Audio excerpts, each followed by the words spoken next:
નમસ્કાર. ગુજરાત રાજ્યના આરોગ્ય વિભાગ અને મહિલા અને બાળ વિકાસ કલ્યાણ વિભાગના નેજા હેઠળ કામ કરતા લાખો આંગણવાડી અને આશા વર્કર બહેનો, સ્વાગત છે તમારું આપણી આ યુટ્યુબ ચેનલમાં, જેનું નામ છે ગુજરાતી જીકેની જમાવટ. તો ગત રોજ એટલે કે ગઈકાલે ગુજરાતના અલગ અલગ જિલ્લાઓમાંથી હજારોની સંખ્યામાં આશા વર્કર બહેનો, આંગણવાડી કાર્યકર, તેડાગર બહેનો જેઓ ગાંધીનગર અને વિવિધ જિલ્લા કક્ષાએ કલેક્ટર કચેરીએ પહોંચ્યા હતા, જેમાં અમદાવાદમાં પણ કલેક્ટર કચેરી ખાતે આખા રાજ્યમાંથી જે છે તે આ કર્મચારીઓ પહોંચ્યા હતા અને સરકારને બેસમાં લેવાની તૈયારીઓ કરી છે.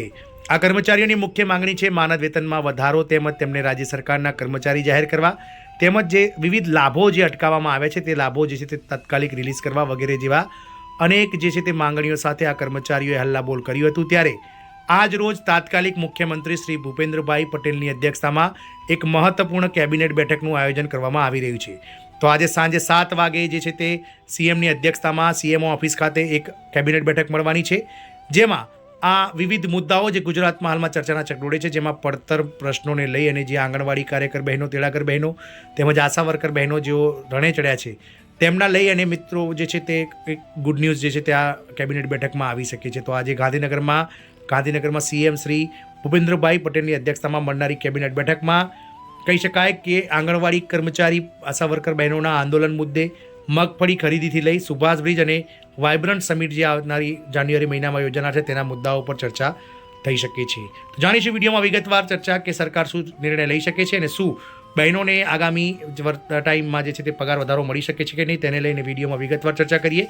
તો વિડીયોના અંત સુધી આપ બન્યા રહો. જો ચેનલમાં આપ નવા સબસ્ક્રાઈબર હોય તો અમારી ચેનલને સબસ્ક્રાઈબ કરવાનું ભૂલશો નહીં.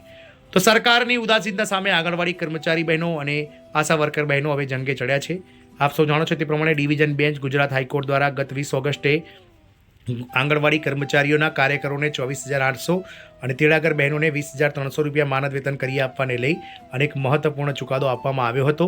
આ ચુકાદાને આધીન જે છે તે સરકાર જે છે તે ઉદાસીન છે અને 5 મહિના જેટલો સમયગાળો વીતવા છતાં પણ હજુ સુધી સરકારે આ બાબતે કોઈપણ જાતની તૈયારીઓ કરી નથી. તો આ તૈયારીઓને જે છે તે ભાગરૂપે જે છે તે ગઈકાલે અલગ અલગ જિલ્લાઓના કલેક્ટર કચેરીઓ ખાતે આંગણવાડી કાર્યકર બહેનો, તેડાગર બહેનો અને આશા વર્કર બહેનો મોટી સંખ્યામાં ઉપસ્થિત રહ્યા હતા અને સરકાર સામે દેખાવો કર્યા હતા. તેમની મુખ્ય માંગણીઓ છે માનદ વેતનમાં વધારો કરવો, લઘુત્તમ માનદ વેતન આપવું, રાજ્ય સરકારના કર્મચારી જાહેર કરવા, પીએફ પીએસઆઈસીના લાભો આપવા, તેમજ અન્ય ઘણી પડતર માંગણીઓ, જે 20 જેટલી પડતર માંગણીઓ વર્ષોથી છે તેને લઈ અને આ બહેનોએ જે છે તે હલ્લાબોલ કર્યા હતા. તદુપરાંત આઈસીડીએસ પ્રોજેક્ટ જે છે કેન્દ્ર સરકાર દ્વારા ચલિત એક પ્રોજેક્ટ છે જેને 50 વર્ષ પૂર્ણ થઈ ગયા છે. આપ સૌને જણાવી દઈએ કે કોંગ્રેસ સરકાર દ્વારા 1975માં આ આઈસીડીએસ પ્રોજેક્ટ જે છે તે બાળકોના પોષણ માટે શરૂ કરવામાં આવ્યું હતું અને એને 50 વર્ષ કરતાં વધારે સમય વીતવા છતાં પણ હજુ સુધી તેને એક વિભાગ તરીકે જે છે તે સરકારે માન્યતા આપી નથી. આથી આ કર્મચારીઓ શોષાઈ રહ્યા છે. તો તાત્કાલિક સરકાર આઈસીડીએસ વિભાગને પોતાના બાળ વિકાસ કલ્યાણ વિભાગના એક પેટા વિભાગ તરીકે અલગથી જાહેર કરે અને તેના માટે જે કર્મચારીઓ છે તેને પણ કાયમી જાહેર કરે તેવી અને સાથે જ લઘુત્તમ વેતનના દાયરામાં સમાવવાને લઈ અને માંગણી કરી રહ્યા છે. કામનો અસહ્ય બોજ, પોષણ ખર્ચની વિસંગતા અને 12 મહિના સુધી બિલ પાસ ન થવા જેવી ગંભીર સમસ્યાઓ સામે લડતી બહેનો સરકારને આંધળી, બેરી અને મોંઘી ગણાવીને આંદોલનને વધુ ઉગ્ર બનાવી રહી છે. તો ગુજરાત રાજ્યભરના 26 જિલ્લાની હજારો આંગણવાડી કાર્યકર બહેનો, તેડાગર બહેનો અને આશા વર્કર બહેનો પોતાની પડતર માંગણીઓ માટે ધરણા પ્રદર્શન કરી રહી છે.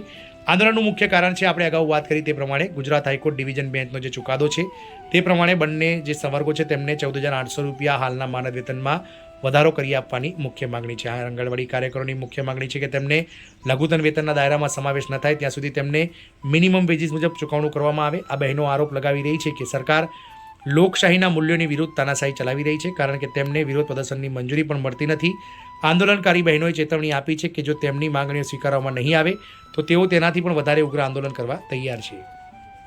આ તમામ અટકળો વચ્ચે મિત્રો ગઈકાલે જે રીતે ગુજરાતના આંગણવાડી કર્મચારી બહેનો, આશા વર્કર બહેનોએ જે આંદોલન કર્યું છે, હલ્લાબોલ કર્યું છે, તેથી ડગાઈને સરકાર દ્વારા આજે તાત્કાલિક મુખ્યમંત્રી શ્રી ભૂપેન્દ્રભાઈ પટેલની અધ્યક્ષતામાં એક મહત્વપૂર્ણ કેબિનેટ યોજવા જઈ રહી છે, જેમાં રાજ્યના ખેડૂતો, વેપારીઓ અને નાગરિકો તેમજ આ આંગણવાડી કર્મચારીઓના પ્રશ્નોને લઈ અને અનેક મહત્વના મુદ્દાઓ પર ચર્ચા થઈ શકે છે.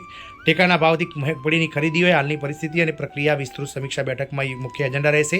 રાજ્યમાં ઊભી થયેલી ખાતરની અછત અને તેના કારણે ખેડૂતોમાં ઉદ્ભવેલી નારાજગી અંગે પણ વિભાગો પાસેથી તાજા અહેવાલો રજૂ થશે. તદુપરાંત જે સુભાષ બ્રિજ અમદાવાદમાં જે બ્રિજ છે તેને બંધ કરવામાં આવ્યો છે, જેમાં બ્રિજની નબળાઈ સામે આવી છે, રિપોર્ટ પણ સામે આવી છે. તેથી આ રાહત પેકેજ કૃષિની જે અરજીઓ આવેલી છે વગેરેને લઈ અને જે છે તે માંગણીઓ છે તેને લઈ અને ચર્ચાઓ થઈ શકે છે. તદુપરાંત ગઈકાલે ગુજરાતમાં થયેલા જે આંદોલન છે આંગણવાડી કર્મચારીઓની, જે બહેનોએ પડતર પ્રશ્ન મુદ્દે આશા વર્કર બહેનો, આંગણવાડી બહેનોએ જે હલ્લાબોલ કર્યું છે તેને લઈ અને આ મુદ્દામાં મહત્વપૂર્ણ ચર્ચા થઈ શકે છે. અને ક્યાંક ને ક્યાંક સરકાર આંગણવાડી બહેનો, આશા વર્કર બહેનોની પડતર માંગણીઓને લઈ અને ચર્ચા કરવા માટે આજની કેબિનેટ બેઠકમાં જે છે તે રાજી થઈ શકે છે. અને આગામી સમયમાં બેઠક અથવા તો મિટિંગ યોજી અને આ કર્મચારીઓ માટે જે છે તે કહી શકાય કે માનવ વેતનમાં વધારો સહિતની જે મુખ્ય માંગણીઓ છે તેના દ્વાર સરકાર આજની કેબિનેટ બેઠકમાં ખોલી શકે છે. તો આજે સાંજે સીએમ ઓફિસમાં માનનીય મુખ્યમંત્રી શ્રી ભૂપેન્દ્રભાઈ પટેલની અધ્યક્ષતામાં મળનારી કેબિનેટ બેઠકમાં આ નિર્ણય લેવાઈ શકે છે.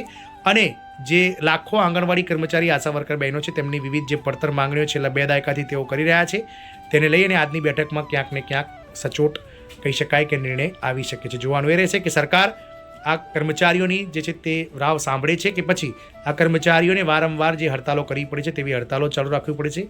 એ તો આજની બેઠક બાદ જ માલુમ પડશે. જય હિન્દ, અસ્તુ.